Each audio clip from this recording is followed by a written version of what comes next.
Hello students, मैं आपका chemistry educator doctor Sunil Kushwaha. चलिए बेटा, आज की क्लास को शुरू करते हैं। आज की जो क्लास है वो क्लास 12th वाले बच्चों के लिए है। वो क्लास 12th में बेटा चैप्टर नंबर 4 चल रहा है, जिसका नाम है केमिकल काइनेटिक्स। और केमिकल काइनेटिक्स में हम आपको एक टॉपिक लेक्चर नंबर 1 में पढ़ा चुके हैं, रेट ऑफ रिएक्शन। तो रेट ऑफ रिएक्शन क्या होता है, और हमने बताया था कि रेट ऑफ रिएक्शन कितने प्रकार का होता है। तो उस वीडियो को आप पहले देखें, उसके बाद इस वीडियो को देखें और वीडियो कंप्लीट देखा करें। आप शुरू से एंड तक वीडियो को देखा करें। तो चलिए आज की क्लास को स्टार्ट करते हैं। हमने टॉपिक लगाया हुआ है ऑर्डर ऑफ रिएक्शन। अपक्रिया की कोटि क्या होती है, सबसे पहले इसको समझते हैं। अपक्रिया की कोटि क्या होती है? तो किसी अपक्रिया की कोट, मेरी बात को यूपी बोर्ड वाले स्टूडेंट, जब मैं हिंदी में लैंग्वेज को बोलता हूं तब आप नोट कर लिया करें। सीबीएसई बोर्ड के लिए ये स्पेशल क्लास है बेटा, क्योंकि सीबीएसई बोर्ड वाले बच्चों को इस क्लास में प्रायोरिटी दी जा रही है। और यूपी बोर्ड वाले जो स्टूडेंट हैं, वो स्टूडेंट जब मैं डिफाइन को नोट करता हूँ, मैथमेटिकली चैप्टर है डिफाइन को, जब मैं बोलता हूँ तो उसको आप नोट कर लिया करें। इसलिए मैंने बोला था कॉपी और पेन को साथ में लेकर के बैठें आप, क्योंकि दोनों लैंग्वेज बेटा इस बोर्ड पर लिखना बहुत टिपिकल काम है। क्योंकि पहले हिंदी लिखूं फिर उसकी इंग्लिश लिखूं तो बहुत दिक्कत होगी, क्लास आगे नहीं बढ़ पाएगी। इसलिए यूपी बोर्ड वाले मेरी लैंग्वेज को नोट कर लिया करें, और सीबीएसई बोर्ड वाले स्टूडेंट हैं वो यहाँ से नोट करेंगे। तो चलिए, किसी अपक्रिया की कोट उन समस्त घातों का योग है। मैंने क्या बोला? मैंने बोला कि किसी अपक्रिया की कोट उन समस्त घातों का योग है जिन्हें अपक्रिया की प्रेक्षित दर को दर्शाने के लिए सांद्रण पदों पर लगाया जाता है। तो डिफाइन याद हो गई होगी। किसी अपक्रिया की कोटि उन समस्त घातों का योग है जिन्हें अपक्रिया की प्रेक्षित दर को दर्शाने के लिए सांद्रण पदों पर लगाया जाता है। तो चलिए, ऑर्डर ऑफ रिएक्शन एक एग्जाम्पल से समझते हैं हम इसको, फिर डिफाइन लिखते हैं। तो जैसे बेटा मेरे पास एक रिएक्शन है, small A into capital A plus small B capital B plus small C और कैपिटल सी, एरो बेटा प्रोडक्ट। ये कोई रिएक्शन है हमारे पास। इस रिएक्शन के लिए हमें ऑर्डर कैलकुलेट करना है। इस अपक्रिया के लिए ऑर्डर, इस अपक्रिया का ऑर्डर कितना होगा? तो चलिए देखें अब ऑर्डर कितना होगा। ऑर्डर की हम बात करते हैं, ऑर्डर की बात कर लेते हैं बेटा। तो पहले रेट इक्वेशन लिखते हैं बेटा इसकी। तो R इक्वल टू के एक्टिव मास ए की पावर, जी कंसंट्रेशन है, आपको दिखाई दे रही होगी। एक्टिव मास ए की पावर बेटा स्मॉल ए इंटू बी की पावर बेटा स्मॉल वी। कंसंट्रेशन को हमेशा एक्टिव मास में शो किया जाता है, याद रखना। तो एक्टिव मास बी की power small B into active mass C की पावर स्मॉल सी। अब कितनी पावर है, कंसंट्रेशन की पावर कितनी है, उनको प्लस कर दो, उसका टोटल कर दो, वही उस रिएक्शन की क्या होगी? ऑर्डर होगी। तो देखो ऑर्डर को यहाँ हम स्मॉल एन से डिनोट कर देते हैं बेटा। तो N equal to, N means यहाँ पर है बेटा ऑर्डर। इस अपक्रिया के लिए ऑर्डर कितना होगा? देखो एक पावर ये है, बी ये है, सी ये है, तीनों को प्लस कर दो। तो इस अपक्रिया की जो ऑर्डर होगी वो ए प्लस बी प्लस सी होगी। तो यही हमने डिफाइन में बताया था कि किसी अपक्रिया की कोट उन समस्त घातों का योग है जिन्हें अपक्रिया की प्रेक्षित दर को दर्शाने के लिए सांद्रण पदों पर लगाया जाना चाहिए या लगाया जाता है। उन समस्त घातों का योग है। तो इस तरीके से हम बेटा ऑर्डर कैलकुलेट कर सकते हैं। चलिए अब जो सीबीएसई बोर्ड वाले बच्चे हैं, डिफाइन की तरफ हम चलते हैं, उनको भी डिफाइन हम यहाँ पर नोट करेंगे बेटा। इट इज द सम, पहले डिफाइन नोट करेंगे, उसके बाद आपको और बहुत सारे एग्जाम्पल से मैं समझाने वाला हूँ ऑर्डर कैसे कैलकुलेट किया जाता है। एक ये कॉमन एग्जाम्पल मैंने दे दिया था। तो चलिए डिफाइन नोट करेंगे मेरे साथ में बेटा। It is the sum of the powers it is the sum of the powers of the concentration, powers of the concentration को मैंने शॉर्ट में लिख दिया है concentration of reactant of reactants in the rate equation, in the rate equation.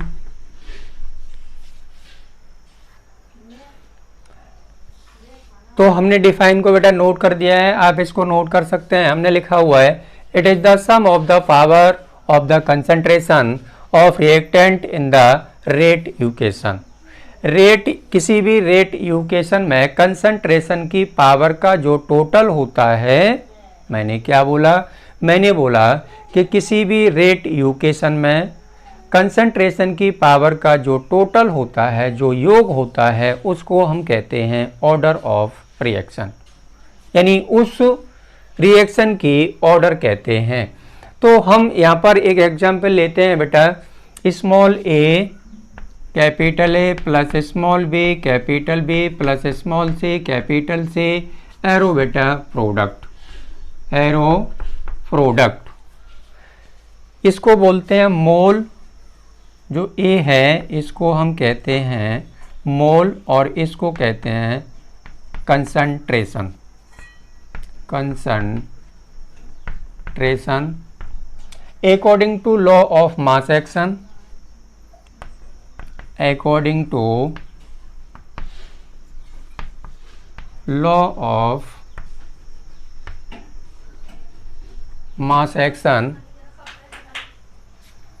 mass action observed rate equation, observed rate equation। क्या rate equation, law of mass action से हमें क्या रेट इक्वेशन मिलने वाली है उस पर ध्यान देते हैं। तो चलिए, ये तो हो गया बेटा मोल। तो ये कंसंट्रेशन है, इस कंसंट्रेशन की पावर है ये, और बी कंसंट्रेशन की पावर स्मॉल बी है, कैपिटल सी कंसंट्रेशन की पावर स्मॉल सी है। तो rate equation, observe rate equation अगर इसकी हम लिखें तो हमें क्या मिलेगा, ऑब्जर्व रेट इक्वेशन यानी आर इक्वल टू कैपिटल के होता है बेटा यहाँ पर रेट कांस्टेंट, के को कहते हैं रेट कांस्टेंट। तो के एक्टिव मास ए की power small A into B की पावर स्मॉल बी इंटू सी की पावर बेटा स्मॉल सी। अब तीनों कंसंट्रेशन की जो पावर है उसको प्लस कर दो। तो यहाँ पर ऑर्डर को मैं बता दूं, स्मॉल एन से डिनोट करता हूँ, स्मॉल एन से डिनोट कर रहे हैं एन को। तो यहाँ पर एन की वैल्यू अगर हम कैलकुलेट करेंगे तो क्या निकल के आएगी, यानी ऑर्डर कितनी निकल के आएगी, n equal to small A plus B plus C, यानी इस रिएक्शन के लिए ऑर्डर होगी बेटा ये। चलिए नोट कर सकते हैं जल्दी से आप, फिर आगे एग्जाम्पल देखते हैं। एग्जाम्पल नंबर सेकंड की बात करते हैं बेटा, NaCl प्लस AgNO3 क्या रिएक्शन होगी, देखो AgCl बनेगा बेटा प्लस सोडियम नाइट्रेट बनेगा NaNO3 according to rate law, according to rate law. चलिए रेट इक्वेशन लिखते हैं रेट लॉ से हम। तो रेट इक्वेशन क्या होगा, तो R इक्वल टू बेटा कैपिटल के एक्टिव मास, कंसंट्रेशन को हमेशा किस में लिखते हैं, एक्टिव मास में लिखते हैं, इनटू एक्टिव मास AgNO3। सबसे पहले क्या पता करते हैं, इसकी ऑर्डर पता करते हैं। तो ऑर्डर पता करते हैं, कंसंट्रेशन की पावर देखें तो इसकी भी 1 है, इसकी भी 1 है, तो ऑर्डर कितना होगा, यानी n की वैल्यू होगी बेटा 2। और मॉलिक्युलरिटी की बात करें तो मॉलिक्युलरिटी यहाँ पर मैं रिपीट किए देता हूँ, लेकिन इसके लिए एक स्पेशली वीडियो बना हुआ है बेटा, उसको आप देख सकते हैं मॉलिक्युलरिटी कैसे कैलकुलेट की जाती है। तो किसी भी केमिकल रिएक्शन में रिएजेंट के, रिएक्टेंट के जितने मॉलिक्यूल पार्टिसिपेट करते हैं उन टोटल नंबर ऑफ मॉलिक्यूल्स को उन total number of reagent molecule को हम कहते हैं बेटा मॉलिक्युलरिटी। किसी भी रिएक्शन में कितने मॉलिक्यूल पार्टिसिपेट कर रहे हैं, देखो यहाँ पर कितने कर रहे हैं, NaCl का एक मॉलिक्यूल है और सिल्वर नाइट्रेट का एक मॉलिक्यूल है, तो टोटल मॉलिक्यूल कितने हो गए, 2 हो गए, 2 मॉलिक्यूल हो गए, तो मॉलिक्युलरिटी कितनी होगी, यानी m इक्वल टू होगी बेटा 2। तो इसकी मॉलिक्युलरिटी भी 2 है और ऑर्डर भी 2 है। चलिए नेक्स्ट एग्जाम्पल, एग्जाम्पल नंबर 2 है बेटा, एग्जाम्पल है CH3COO C2H5, इसको बोलते हैं एथिल एसीटेट, प्लस वाटर के साथ इसको रिएक्ट करा रहे हैं, क्या बनेगा देखो, CH3COOH plus C2H5OH, acetic acid और एथिल एल्कोहल बन गया। चलो यहाँ पर बात कर लेते हैं हम according to rate law, rate law से रेट निकालेंगे इसके बेटा, तो रेट निकालेंगे तो R equal to capital K active mass CH3COOC2H5 की पावर बेटा 1 और एक्टिव मास H2O की पावर बेटा 0। यहाँ पर पावर 0 क्यों है, इसका रीजन क्या है, बातें मेरी क्लियर हो रही हैं। तो यहाँ पर हमने H2O की पावर जो कर दी है वो 0 क्यों कर दी है, वो इसलिए कर दी है बेटा कि जैसे मेरे पास एक बाल्टी पानी है, एक बाल्टी पानी में से अगर मैं 1 ड्रॉप निकाल लूं तो क्या उसके वॉल्यूम पर कोई खास इफेक्ट होगा, नहीं होगा ना। समुद्र में से अगर 1 लोटा पानी भर लिया जाए तो उसकी कंसंट्रेशन पर कोई इफेक्ट पड़ने वाला नहीं है। ऐसे ही मैंने एग्जाम्पल दिया कि 1 लोटे पानी में से अगर मैंने 1 ड्रॉप वाटर को निकाल लिया तो उसकी कंसंट्रेशन में कोई चेंज होने वाला नहीं है, इसलिए मैंने यहाँ पर लिखा हुआ है इसकी पावर बेटा 0। तो क्योंकि ये वाटर है बेटा, एक्सिस में है, अधिक मात्रा में लिया गया है, एक्सिस में है, एक्सिस में वाटर है, तो इसलिए इसकी कंसंट्रेशन पर कोई इफेक्ट नहीं हो रहा है, इसलिए इसकी पावर हमने कर दी है बेटा 0। तो चलिए क्या मिला हमें, रेट ऑर्डर निकालते हैं, तो ऑर्डर कितना हो गया बेटा 1 हो गया, तो यानी n की वैल्यू 1 हो गई। और मॉलिक्युलरिटी में तो आप जानते हैं मॉलिक्युलरिटी में total number of molecules of reactant, reactant के जितने मॉलिक्यूल्स होते हैं उनको प्लस कर देते हैं, तो मॉलिक्युलरिटी को स्मॉल m से डिनोट करते हैं। अब m इक्वल टू कितना हो गया, m इक्वल टू हो गया बेटा 2, यानी मॉलिक्युलरिटी उसकी हो गई 2। चलिए एग्जाम्पल को नोट कर सकते हैं, एग्जाम्पल नंबर 4 की बात करते हैं, एग्जाम्पल नंबर बेटा 4, 3 एग्जाम्पल हो गए। सुक्रोज का फॉर्मूला मालूम है C12H22O11, इसका हाइड्रोलाइसिस करा दो, वाटर के साथ रिएक्ट करा दो किसी एसिड की प्रेजेंस में, तो क्या मिलेगा, C6 मिलेगा H12O6 प्लस C6H12 और O6, ग्लूकोज और फ्रक्टोज मिलता है। चलिए रेट लॉ से हम रेट निकालते हैं इसके बेटा, तो R equal to capital K active mass C12H22O11 की पावर बेटा 1 इंटू एक्टिव मास H2O की पावर बेटा 0, क्योंकि यहाँ पर भी वाटर कैसा है, एक्सिस में है, यानी बहुत अधिक मात्रा में वाटर लिया गया है, तो एक आध ड्रॉप निकालने से इसकी वाटर की कंसंट्रेशन पर कोई खास इफेक्ट होने वाला नहीं है, कोई खास इफेक्ट होने वाला नहीं है। तो रेट हमने निकाल लिया बेटा, अब ऑर्डर का पता करते हैं, ऑर्डर कितनी होगी देखें आप, ऑर्डर को लिख रहे हैं हम स्मॉल n से, ऑर्डर यानी स्मॉल n इक्वल टू होगा बेटा 1 और m की वैल्यू होगी बेटा 2, क्योंकि एक मॉलिक्यूल सुक्रोज का है, एक मॉलिक्यूल वाटर का है। चलिए आगे चलते हैं हम, एग्जाम्पल 5th है, एग्जाम्पल नंबर 5 है बेटा CH3COO C2H5 plus NaOH arrow CH3COONA plus C2H5OH, C2H5OH, C2H5OH। चलिए बात कर लेते हैं, रेट इक्वेशन इसकी लिखते हैं, तो R इक्वल टू बेटा के एक्टिव मास CH3 COOC2H5 की पावर बेटा 1 इंटू एक्टिव मास NaOH की पावर बेटा 1। दोनों की कंसंट्रेशन की पावर 1 है, तो यहाँ पर ऑर्डर निकालेंगे तो n की वैल्यू निकल के आएगी बेटा 2 कैसे निकल के आई, यानी 1 + 1 = 2, और m की वैल्यू भी यहाँ निकल के आएगी 2, क्योंकि एक एक मॉलिक्यूल पार्टिसिपेट कर रहा है।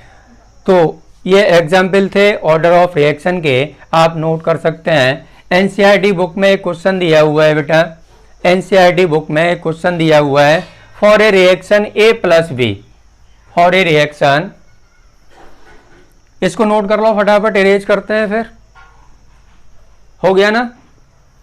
चलिए एनसीईआरटी बुक का क्वेश्चन पढ़ते हैं। फॉर ए रिएक्शन बेटा, for a reaction A + B arrow product the rate law is given by R = K, active mass A की पावर 1/2 और एक्टिव मास B की पावर बेटा 2। एक में 1/2 है, एक में 1/2 है, एक ही कंसंट्रेशन 1/2 है, और B की कंसंट्रेशन की जो पावर है वो बेटा 2 है।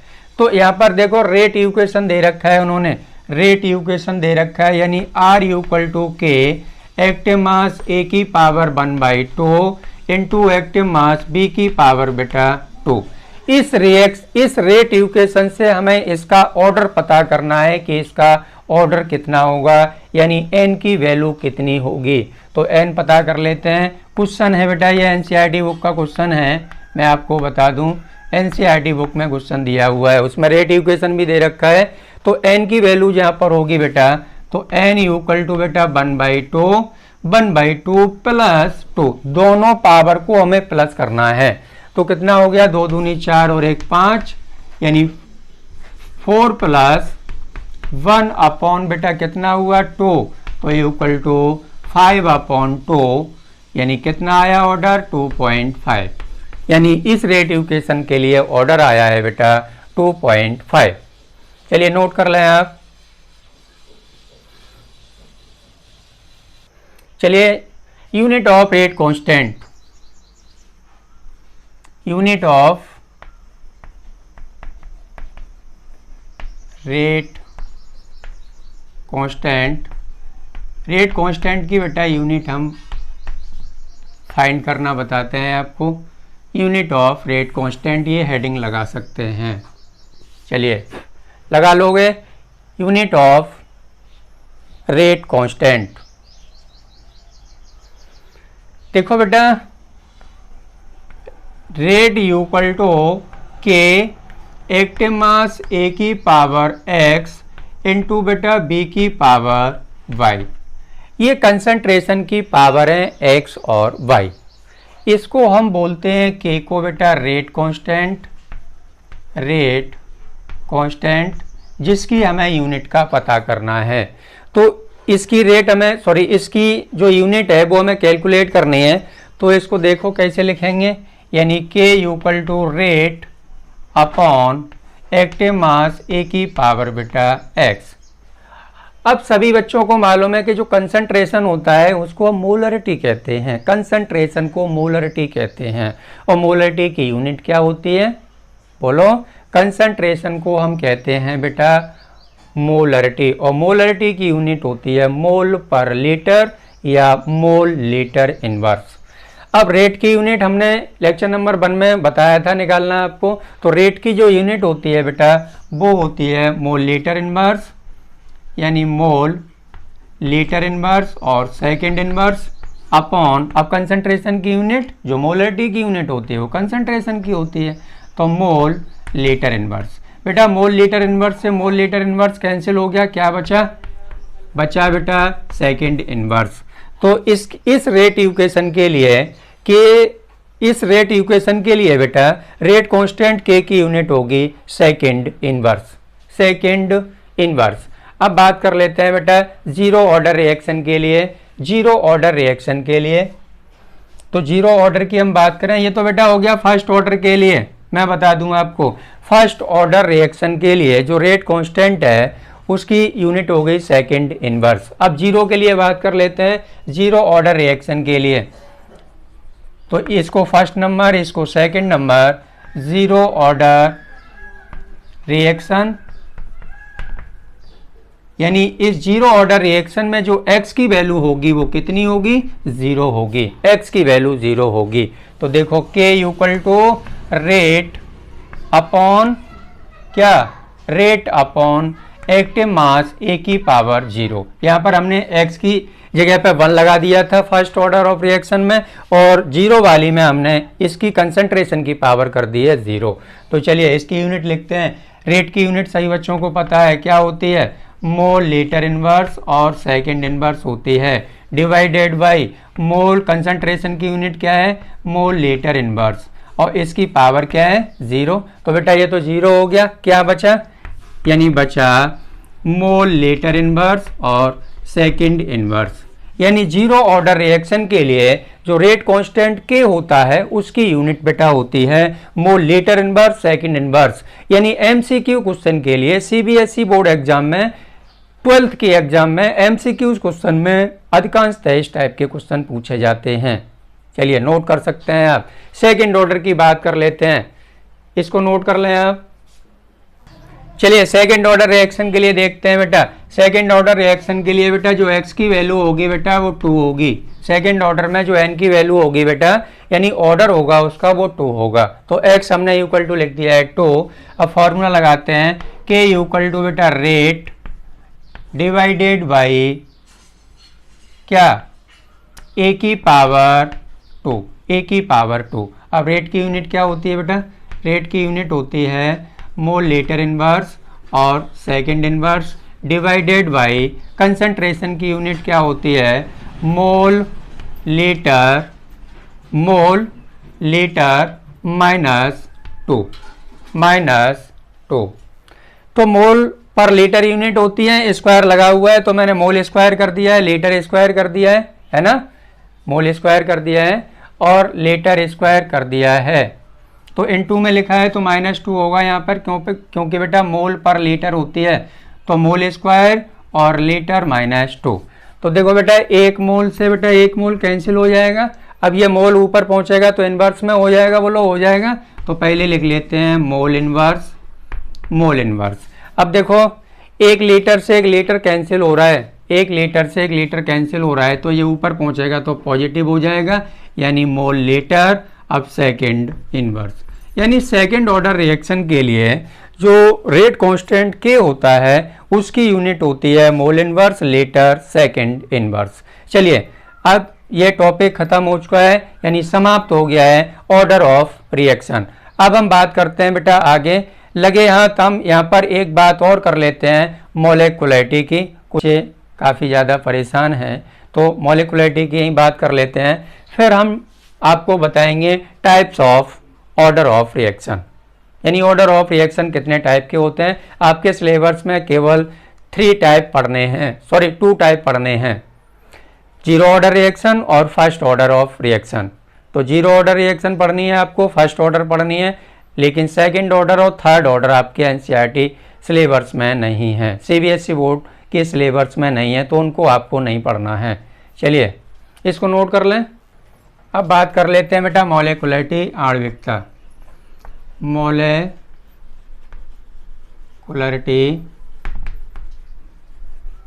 यानी इसको हम कहते हैं हिंदी में बेटा आणविकता, अणुसंख्यता भी कह देते हैं, तो कुछ भी लिख सकते हैं आप, अणुसंख्यता कह दें या आणविकता कह सकते हैं आप।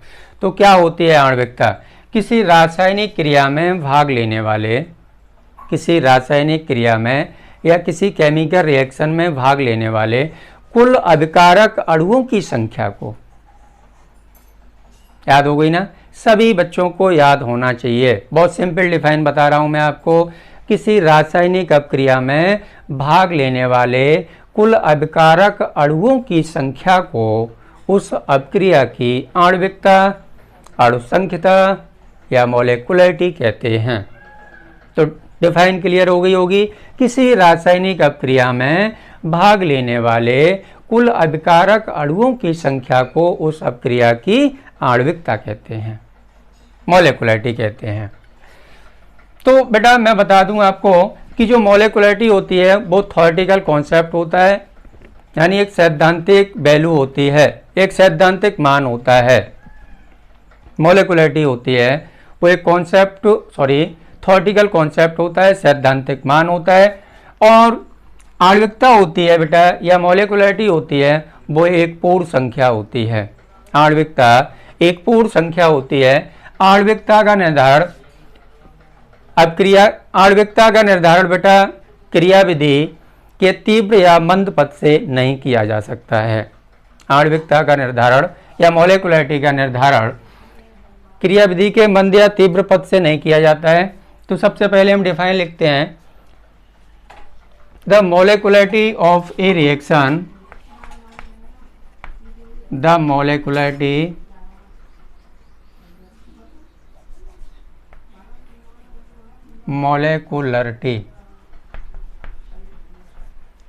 the molecularity of a reaction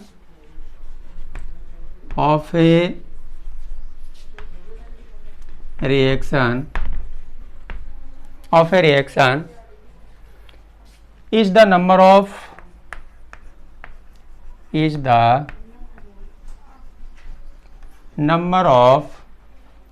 reactant molecules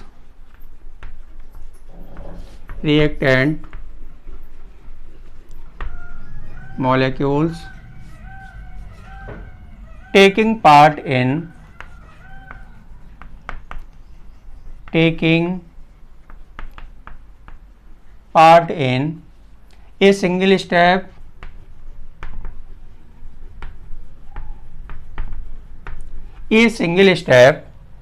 of the reaction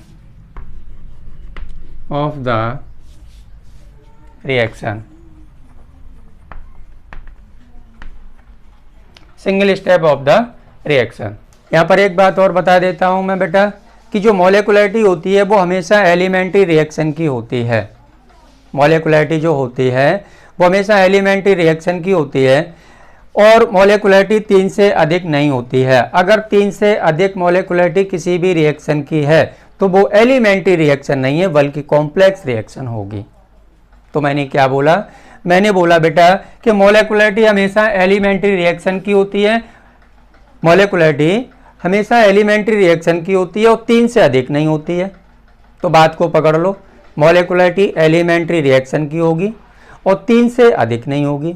अगर बेटा मॉलिक्युलरिटी 3 से अधिक है तो वो रिएक्शन एलिमेंट्री रिएक्शन नहीं होगी बल्कि कॉम्प्लेक्स रिएक्शन होगी। कैसी रिएक्शन होगी? कॉम्प्लेक्स रिएक्शन होगी। तो यहाँ पर मैं कुछ पॉइंट लिखने जा रहा हूँ, जैसे यहाँ पर एक एग्जाम्पल से आप समझ लें बेटा कि इसकी मॉलिक्युलरिटी कितनी है।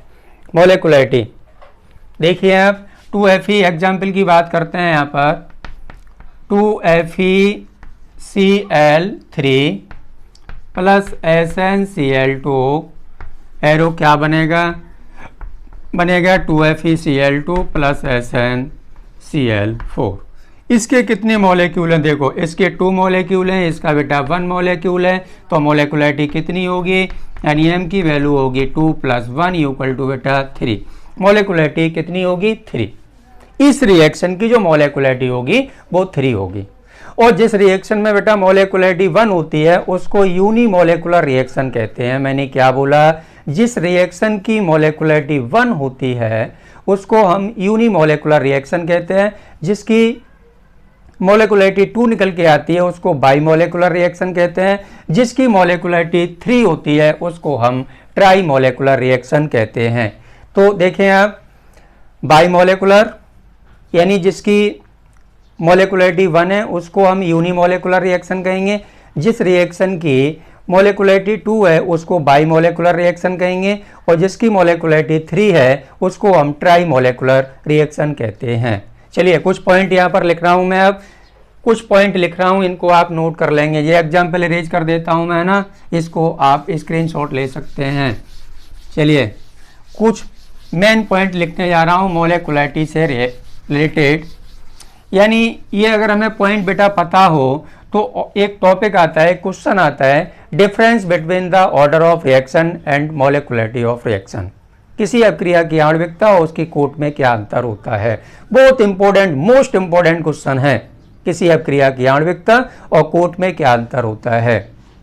Difference between molecularity and order of reaction, तो 4 डिफरेंस हमें बताने होते हैं। तो उन डिफरेंस, अगर ये पॉइंट आपने समझ लिए तो उन डिफरेंस को आप आसानी से लिख सकते हो, रट्टा लगाने से आप बच जाएंगे। तो चलिए क्या पॉइंट बताने वाला हूं मैं मोलिकुलरिटी से रिलेटेड। मोलिकुलरिटी हमेशा होती है थ्योरेटिकल कॉन्सेप्ट होता है। मैंने क्या बोला, मोलिकुलरिटी एक सैद्धांतिक मान होता है, थ्योरेटिकल कॉन्सेप्ट होता है। तो बातें क्लियर हो रही हैं। मोलिकुलरिटी एक थ्योरेटिकल कॉन्सेप्ट होता है और किसी भी रिएक्शन की मोलिकुलरिटी बेटा कभी भी जीरो नहीं होती है, निगेटिव नहीं होती है, फ्रैक्शनल नहीं होती है। तो मैंने क्या बोला, मोलिकुलरिटी एक थ्योरेटिकल कॉन्सेप्ट होता है, एक सैद्धांतिक मान होता है। किसी भी रिएक्शन की मोलिकुलरिटी बेटा जीरो नहीं होती है, फ्रैक्शनल नहीं होती है और निगेटिव नहीं होती है। बोलो क्लियर है। तो इन पॉइंट को नोट कर लें आप, इंपॉर्टेंट पॉइंट है, इसलिए स्टार का साइन बना के लिख रहा हूं। Point number 1, molecularity is a theoretical concept. Molecularity बहुत इंपॉर्टेंट पॉइंट है, molecularity is a theoretical concept. Molecularity theoretical concept होता है, सैद्धांतिक पहलू होती है, सैद्धांतिक मान होता है। नेक्स्ट सेकंड स्टार जो लगा रहा हूं वो बहुत आपके लिए महत्वपूर्ण पॉइंट है, इसलिए मैं स्टार से शो कर रहा हूं उनको। सेकंड पॉइंट है बेटा, molecularity can not be zero, यानी मोलिकुलरिटी कभी भी जीरो नहीं होती है। Molecularity can not be zero, comma negative, comma fractional, comma fractional भी नहीं होती है। यानी ना तो जीरो होगी मोलिकुलरिटी, ना नेगेटिव में निकल के आएगी, ना फ्रैक्शनल वैल्यू होगी। Infinite and imaginary, infinite and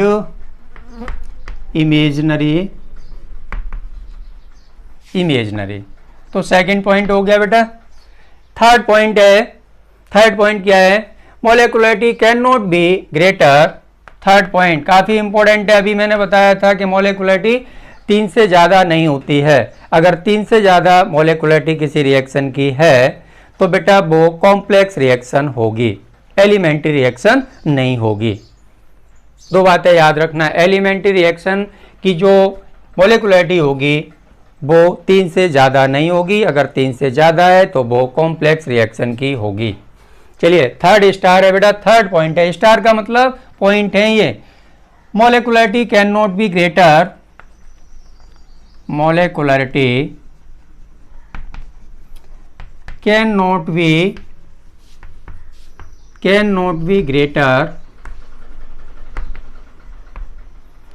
be greater than 3 because more than 3 molecules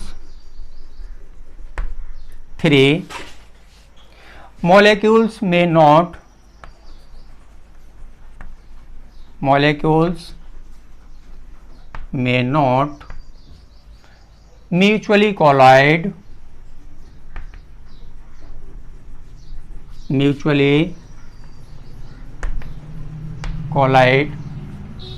with each other,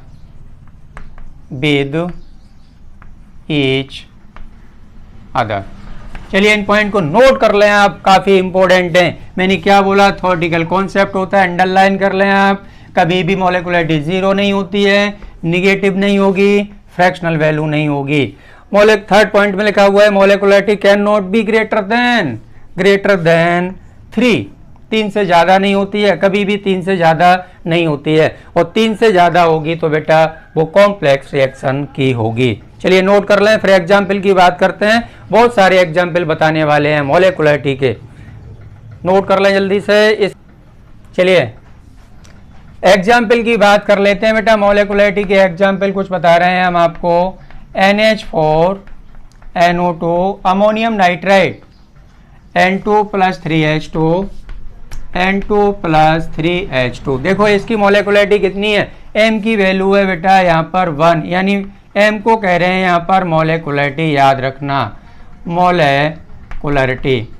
M की वैल्यू है यहाँ पर 1 बेटा, तो इस रिएक्शन को क्या नाम देंगे, यूनिमोलिकुलर बोलेंगे इसको। तो ये क्या है बेटा, मोलिकुलरिटी 1 है, तो इसको हम कहेंगे यूनिमोलिकुलर, यूनिमोलिकुलर। क्लियर है। चलिए second example number second, 2HI arrow H2 plus I2। Molecularity कितनी है, M की वैल्यू है बेटा इसकी 2, मोलिकुलरिटी है बेटा इसकी 2, तो इसको हम बोलेंगे रिएक्शन को बाई मोलिकुलर।